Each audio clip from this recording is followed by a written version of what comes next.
अगर आपको बताया जाए कि भारत में एक ऐसी जगह है जहां सूरज ढलते ही इंसानों का जाना गैर कानूनी हो जाता है, जहां रात रुकने वाले लोग या तो बीमार पड़ जाते हैं या फिर जिंदगी भर उस जगह का नाम नहीं लेते हैं, तो क्या आप वहां जाना चाहेंगे? ये कहानी है राजस्थान के अलवर जिले में अरावली के पहाड़ियों के बीच खड़े भानगढ़ किले की। एक ऐसा किला जो दिन में इतिहास लगता है लेकिन रात में कुछ और ही बन जाता है। दिन में भानगढ़ पत्थरों का ढांचा लगता है, पर्यटक आते हैं, फोटो लेते हैं, हंसते हैं, वीडियोस बनाते हैं, लेकिन जैसे ही सूरज पहाड़ियों के पीछे छुपने लगता है, हवा का मिजाज बदल जाता है, पंछी अचानक उड़ जाते हैं, आवाजें कम हो जाती हैं और पूरा किला एक अजीब सी खामोशी में डूब जाता है। यही वो समय है जब हर कोई बाहर निकलना चाहता है। आज भानगढ़ वीरान है, लेकिन कभी एक जिंदा शहर था। 17वीं शताब्दी में राजा माधो सिंह ने इस किले को बसाया था।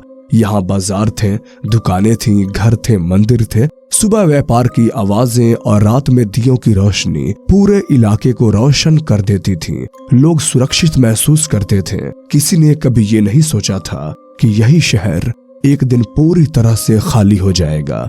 भानगढ़ बनने से पहले यहाँ एक साधु तपस्या करता था जिसका नाम गुरु बालूनाथ था। राजा ने उनसे अनुमति ली। साधु ने सिर्फ एक बात कही, किले की कोई इमारत मेरी कुटिया से ऊंची नहीं होनी चाहिए।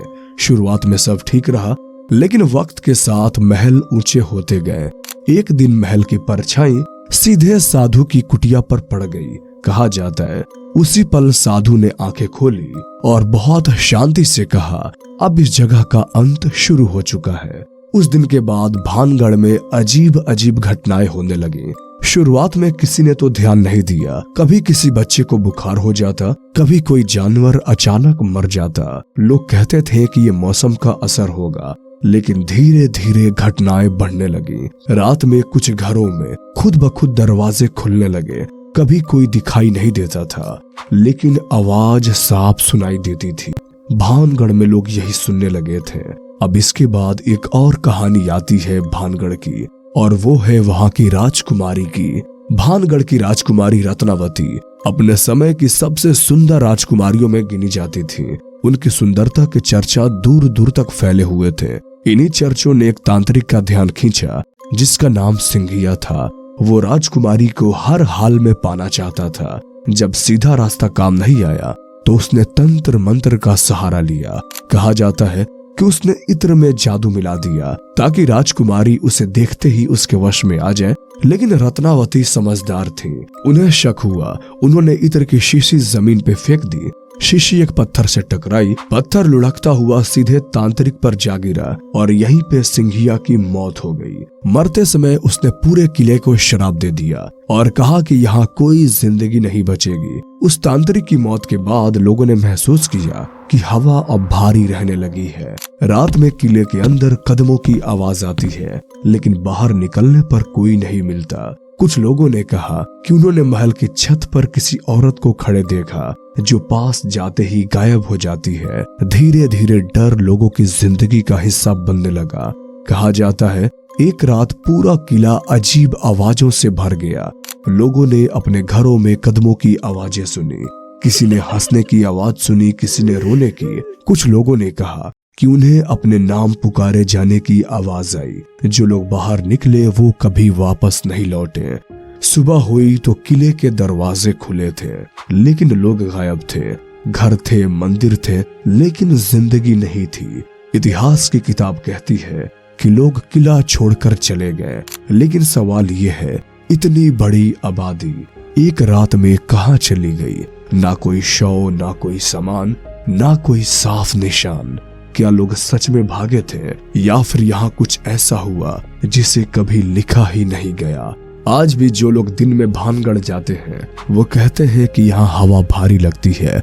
ऐसा लगता है जैसे कोई पीछे खड़ा हो। आर्कियोलॉजिकल सर्वे ऑफ इंडिया ने साफ मना किया है कि सूर्यास्त के बाद कोई भी यहाँ नहीं रुकेगा। ये नियम किसी और किले पर नहीं, सिर्फ भानगढ़ पे है। कुछ साल पहले जयपुर से आए 4 दोस्त सिर्फ यहाँ घूमने के लिए गए थे। शाम ढलने से पहले वो भानगढ़ पहुंचे थे। उनका प्लान था कि सूरज ढलते ही वो लौट जाएंगे, लेकिन फोटो और वीडियो के चक्कर में उन्हें समय का अंदाजा नहीं रहा। जब आखिरी गार्ड ने आवाज लगाई तब तक बहुत अंधेरा उतर चुका था। चारों तेज कदमों से बाहर की तरफ बढ़े, लेकिन तभी एक दोस्त रुक गया। उसने धीरे से कहा, अभी किसी ने मेरा नाम लिया। बाकी हंस दिए, लेकिन उसका चेहरा पीला पड़ गया। उसने कहा, आवाज बिल्कुल पास से आई थी, जैसे कोई कान के पास खड़ा हो। चारों भागने लगे, लेकिन रास्ता खत्म ही नहीं हो रहा था। तभी एक लड़का अचानक गिर पड़ा। उसे तेज बुखार आ गई और उसके होंठ बड़बड़ाते हुए बोले, यहाँ कोई तो है। अस्पताल में डॉक्टर भी वजह नहीं जान पाए। बाद में उसने कहा कि उसने एक औरत की परछाई देखी जो जमीन पे नहीं बल्कि हवा में तैर रही थी।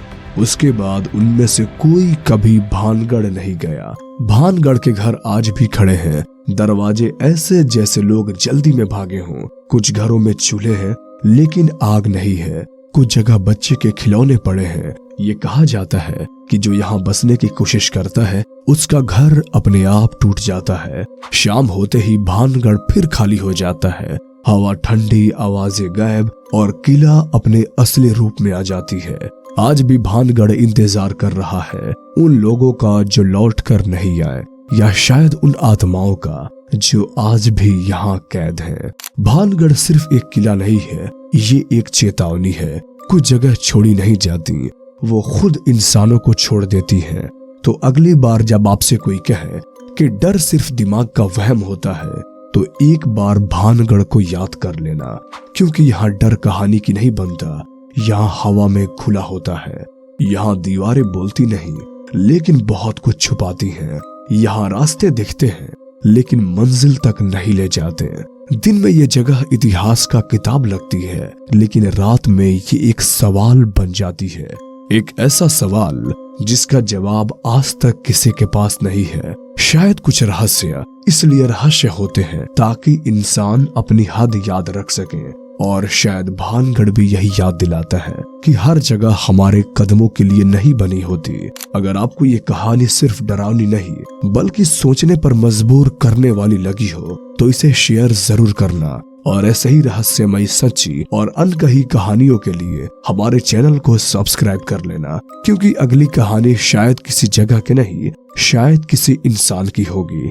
तब तक के लिए ख्याल रखिए और याद रखिए, कुछ जगह आज भी जिंदा है।